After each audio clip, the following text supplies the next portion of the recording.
What's going on? It's your boy Herb Titter. Welcome back to my show, The Taste Test. I'm gonna pour a little bit while I'm talking to you.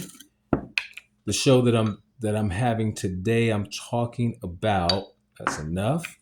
I'm talking about generational manipulation. Now here's the thing. As black men, we have been looking for solidification from two different people for as long as I can remember. And that's a rich white male and black women in our household. I'll start with black women in the household. Here's the thing. We're looking for them to validate or solidify us, and we don't realize that they're still trying to figure out what place they fit in society, what they need to do for themselves, and how they need to be for their kids. So why do we continue to keep asking for solidification from someone who is still trying to figure out who they are and where their place is in this world? When we talk about rich white males, most of those that are prejudiced. Now, I'm not saying all because there's no all of anything, but most of those that are prejudiced, people that are being prejudiced have fear. So if I fear you as a black man, then why would I solidify you? Why would I make you a better person by giving you what you have been dying for me for I don't know how long? Here's what I see in that is that there's a group of us as black men that know what we look like as providers, what we look like as protectors, what we look like as fathers, husbands, and everything else. It's a group of us.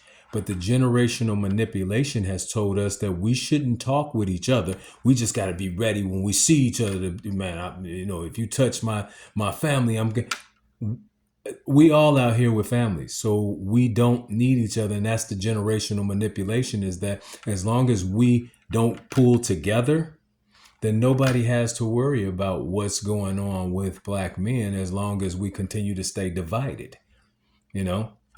I say this right now, and me and my brother are getting ready to start this podcast. My boy Louis Rude and Zone, those are my brothers as well. They have their podcast that they're doing as well. Is that as black men, men in general, but black men, we need to start upholding each other and stop looking for solidification from everybody else but each other. This is the most that I can remember millionaire black men and women in this world, and we haven't figured out how to help each other, how to catapult each other in the best positions. We haven't figured out what we're doing, how we're doing it. Bringing the money home seems to only be in the black community, the black man's situation. I mean, like Chris Rock said, it's a shame when you're looking at unconditional love, and unconditional love is a kid, a woman, and a dog. No man is getting unconditional love without him being able to bring something to the table. So it's what you can bring to the table that will remind us of what love we're supposed to give you. I was talking to my brother today. I mean, man, as men, we know that, man, our kids and even our grown kids, man, none of us get a call from a kid just to say, hey, Dad, how are you? What's going on? We all know that if we get a call, then the reality is that you need something. What Chris Rock just said, your value is what shows us what type of unconditional love I'm going to give you. But you may save the day and still don't even get a thank you. You know what I'm saying? So this is where we have to break the chain of generational manipulation as men, black men, all men. We need to start talking with each other, because this is a hard job, to be the provider, the protector, to be the husband, to be the father. And everybody's looking for you to save the day, and you can save the day 9 out of 10 times. And the only thing that people will want to talk about is the 10th one that you didn't save me with, and how horrible you are as a person because you didn't put me first. Here's what I'm going to tell everybody. You teach people how to treat you. We have, as men, taught people to treat us like doormats. It's like if I'm not sitting in front of that door and letting you wipe your feet on me, then I'm of no value. But that's what has been said, and the generational manipulation that continues to go on. Look at any woman getting a chance to get any type of aid or anything from the government. What do we have to do? We have to be out of the house. We have to be completely done with the family and everything else for anybody to get any of that stuff. But then guess what? We are hunted down to make sure that we're going to pay for what this person went and got, when we just all need some help out here, man. It's not easy out here.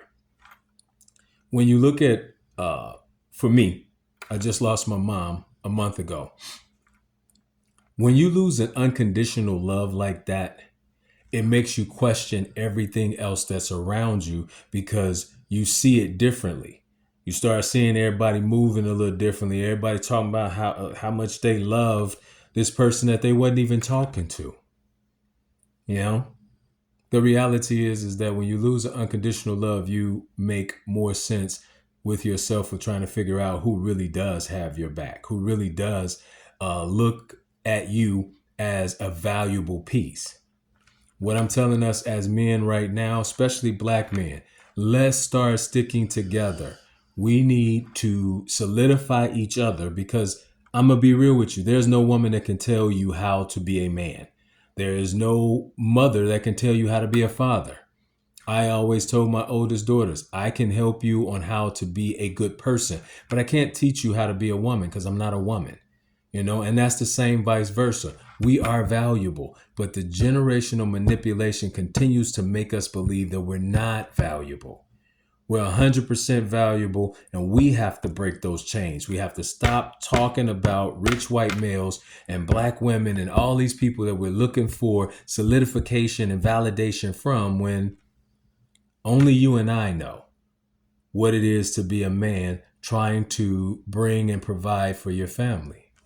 So I say this, man, I toast it up to all men that are trying to be that person, trying not to show your emotions, trying to get out here and get whatever little change you can get on whatever little hustles you got. Salute to you, my brother. Salute to you, because again, when it comes down to doing anything for your children, I haven't seen a good father that won't give his life, lay his life down for his children. Man, I'm talking to the children. Call your dad and say hello. You had home training better than that. These grandparents didn't taught you better than that. To the fathers, salute. Smooth.